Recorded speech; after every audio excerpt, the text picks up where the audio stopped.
Hello there, this is Levinas bringing you episode 2 of Fantasy Life. Last episode, we talked a little bit about commerce, and I gave you a lot of information on this game in general, trying to get you interested, get you to try this game out. So, assuming you're here, you want to try this game, and you want to make some money. Well, first of all, there's a lot of ways to go about it, but we're talking about commerce, so let's give a little bit more information here on commerce and how to actually turn this into a whole bunch of money, a whole bunch of experience. Now, obviously, if you're just starting out, you're going to be starting out, and this is not the right, well, that's kind of the right place. Yeah, that's the right place. Let's just check it out here.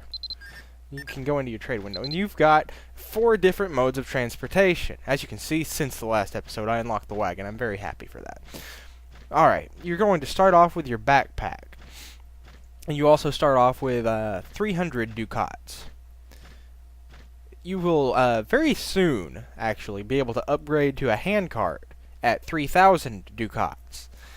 This is a 110% move speed, whereas the backpack is just 100%. It's also got 2 extra slots and double the weight capacity. This is very good because it means you can transport a whole lot more, you can make a lot more profit per trip, and you can do it 10% faster. Now, one of the tricks, there's actually a quest out there, I'm not going to spoil which one, but you can make 3,000 ducats from a quest and go straight into the handcart. It's one of the fighter quests. And then, at 100,000 ducats, 100k, this is going to take you a while. But it is totally worth it. The wagon. 2 extra slots, 100 extra weight. That's not the big deal. The big deal is the wagon is 188% move speed, according to the wiki. Significant move speed increase versus the backpack or the handcart. So it means you're going to get your trading done a lot faster. Then you've also got, finally, the pack elephant at 350,000 ducats.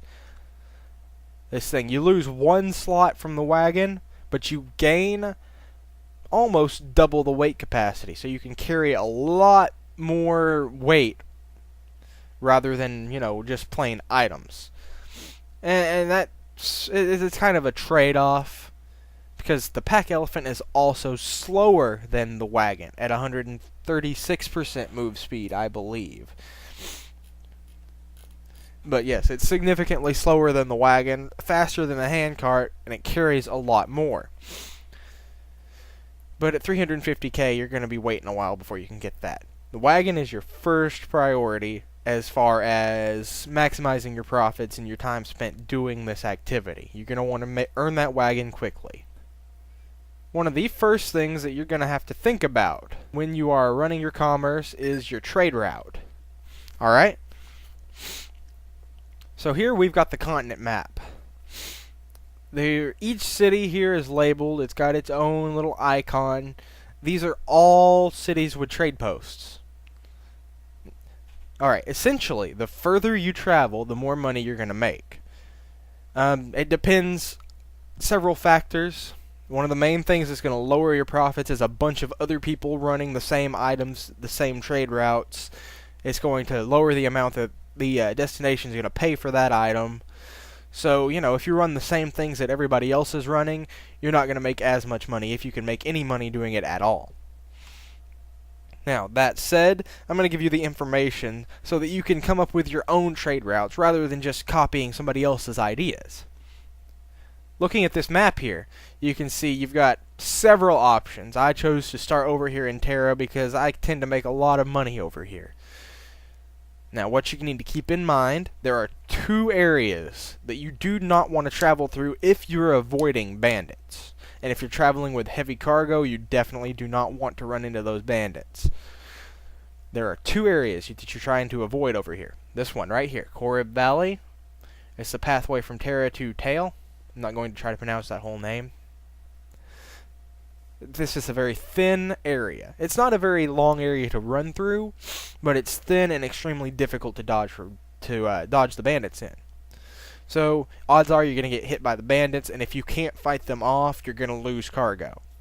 Or die. I don't know which is worse. Don't ask me. So, yeah. The other area you really want to avoid, and this one's hard to avoid because it's, a really central area. If you're traveling between Emain and Dunbarton here, Osnas Sale. These names are really hard to pronounce. Don't make fun of me. So this is another really thin area that's really hard to avoid the bandits in. Same thing as over here. If you run into the bandits, you're going to lose something unless you can fight them off. Right? So you don't want to hit either one of these areas in your trade route unless you can handle the bandits. Bearing this in mind, and also bearing in mind that the further you travel, the more money you're going to make in general. This leaves you with an option. If you're starting here, your only option is to go through here. And because you can't go into a residential area when you're transporting cargo, it's just one of the rules, don't question it. You have to go through Sinmog Plains if you're avoiding Osna Snail. And you also cannot go through the residential area here, just cause we don't want you to. And you'll end up here in Gyrek Hills where you have two options, either going north to Dunbarton, which will open you up to pretty much any other area you want to go to, or south to Bangor, which is it's another one of those areas right there in the corner where you're going to make a lot of money transporting to and from that area. So Terra to Bangor then. That's the obvious choice because you're not going you're not doing anything redundant by avoiding Osna Snail going to Bangor from Terra. See? Smart. Now, that's just planning the trade route. You don't even know at this point if I'm going to make any money at all making this trade route. Right? So let's go in here and see exactly how much this thing costs. Let's test that theory. The further we go, the more money we make. Alright, we'll check out the first item. We're here in Terra, and we're going to Bangor. That's a 58 ducat profit per item. We could also make 58 in Tier Chonail, 58 in Dunbarton, 43 in Emain Maka, 22 in Tail, which is right next door. Obviously, you're not going to make as much money going right next door. Cobe, 61, and Belvast, 58. Well, how about that? There's only one area that has more profit, and pretty much everything else has equal profit. Good lord, I'm lagging. This is just going to be a talkie video, I guess. I'm sorry, guys. Alright, second item. Let's check this one out.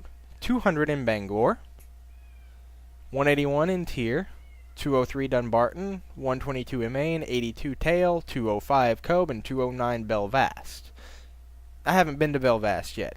You have to go through Cobe and on a ship, I think, to get there. So it's probably the furthest trip you could possibly make with anything. And this is probably the furthest corner of the continent you could be on to get through to Belvast. So that makes sense. Let's see, 200 at Bangor. That's pretty good. You've got two areas that make slightly more, Dunbarton and Cobe, which is kind of surprising to me. I guess people are running this item. And then finally, I've got the rocking chair unlocked. So I could also run the rocking chair for 231 to Bangor, 242 to Belvast, and looks like everything else is lower, so I'm not going to bother, boring you with it. Items I have not yet unlocked for Terra. Just for the sake of completion. This is probably actually going to illustrate another... Ooh, actually it is making some money. It's making quite a bit of money, actually. It's also worth quite a bit. Look at this. That's a lot of money. That's per unit. And per unit profits. So your actual percentage of profits here, your actual money efficiency is not going to be very high with this item because you're spending... If I can get the tooltip to show up. Oh my god, why is it lagging so bad? It didn't do this last time. Okay, current price, 11,533. You see, that is extremely expensive. And even if you go really far, let's say our Bangor trip is 678. Your actual percentage profits on that item don't look to be very high. So that's more of a, you run this item once you've got a lot of money to spend and you want to maximize your cargo. And it actually doesn't look like it's even a maximum for a cargo because it's 75 weight per unit and it only can carry 3 per slot. This is the other thing you've got to keep in mind, is maximizing the potential of your Your chosen mode of transportation, I should say. So, this is where the price per unit and the weight and the amount you can hold in each slot come into play. This is where you're going to have to get math heavy if you actually want to be, the most efficient you could possibly be, make the most money per trip you could possibly make, or make the most money for every buck you spend that you could possibly make. So, you got several choices here. In my opinion, the very beginning item looks to be the most money efficient. You're spending 71 and you're making 58. That is, you're almost making, like, what is it, 70 or 80% profit? Then you got your tea table over here. You're spending 620 to make roundabouts 200. So that is approximately a third. About a third. So about 33% profit per buck you spend. 230 versus 2,329. So you see, your efficiency per dollar you spend gets worse the more expensive your items are. It looks like that. Looks that way. That's mostly to make this easier when you're first starting out, though. Because that's not what's really important if you're trying to make money. It's maximizing your cargo space, not your return on investment. So to maximize your cargo space, you're going to have to look first at the weight and how much you can carry. So, assuming that your slots here are absolutely no problem at all, you're looking at 20 weight, 900 potential. I could have a potential 45 dressing tables, or, doing the math over here, on the fly, look at me being all prepared, 36 tea tables or rocking chairs. So, 36 of either of these, and we can actually determine our profit right here and now.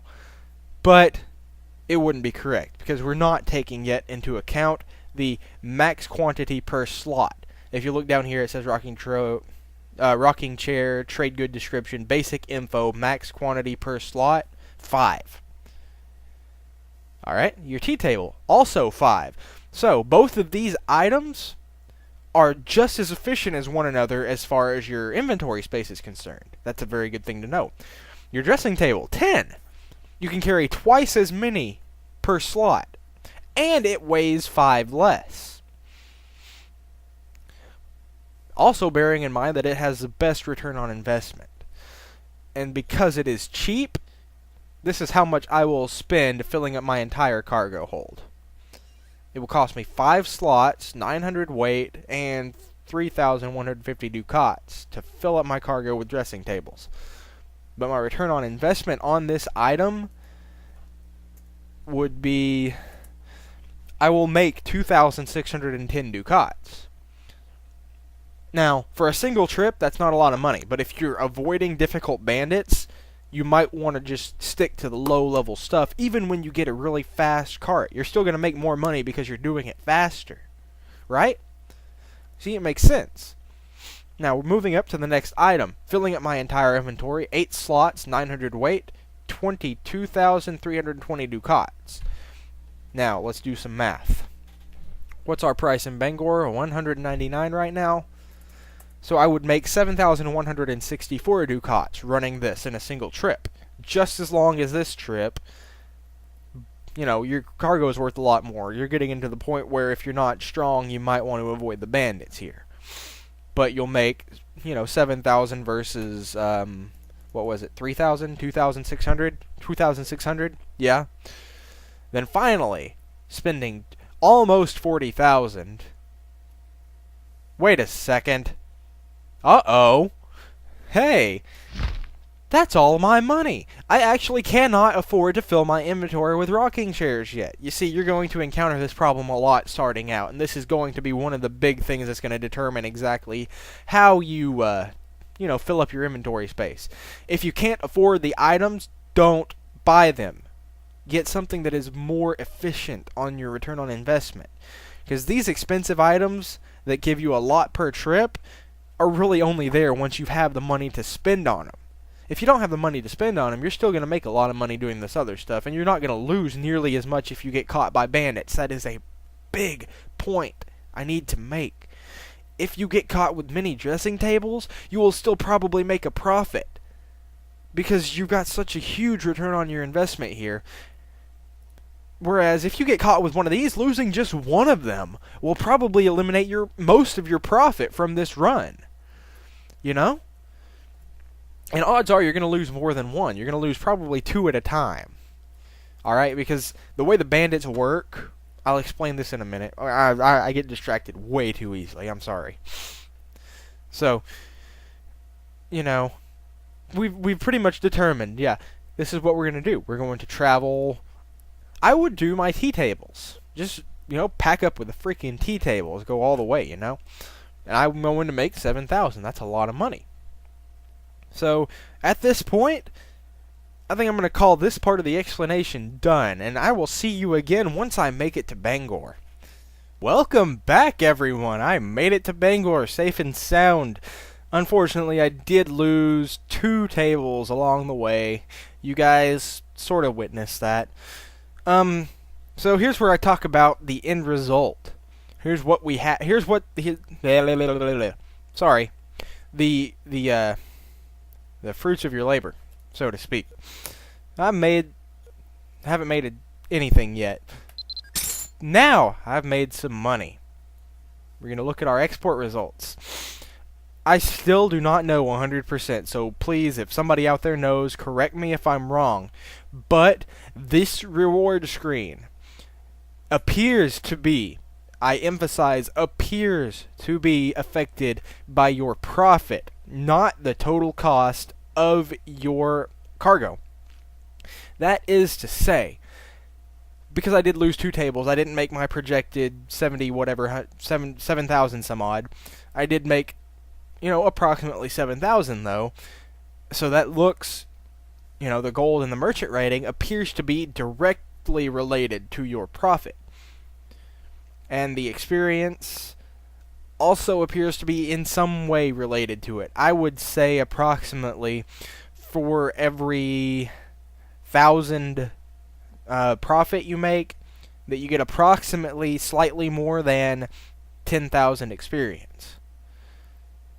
It's probably wrong. I'm just guessing based on the numbers I see right here and based on numbers I've witnessed, you know, getting this far. That's the way it looks to me. And then your ducats, obviously, your top line right here. This is what you sold all those items for. This is not your profit. This is, well, technically it's your profit. This is your total. This is what you sold that cargo for. This down here, even though it doesn't say it, appears to be, I emphasize once again, appears to be your profit. And then you get your profit also in gold and in merchant rating, which allows you to purchase, once you level it up enough, all those more expensive, nicer items. Right? Right. That's pretty much all I wanted to show here. This is what happens when you're done, when you've completed one trip. And obviously, you're probably going to want to go on another trip, so what you're going to want to do, obviously, is go through that same process as before. You're going to want to open your map, if you're not familiar with it, and plan out your route, plan out where you want to go, and then figure out what items you can buy here would give you the best, based on what you want to do, the best item. As I said before, it depends on your weight, depends on how much money you have to spend, it depends on how much they stack per slot.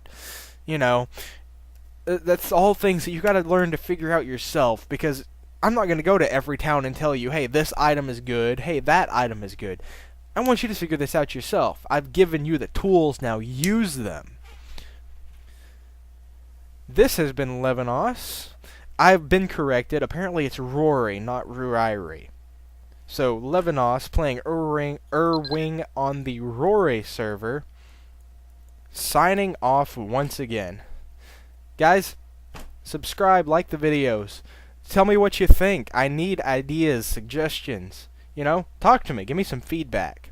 Hope to see you guys again on the next episode of Fantasy Life. Peace.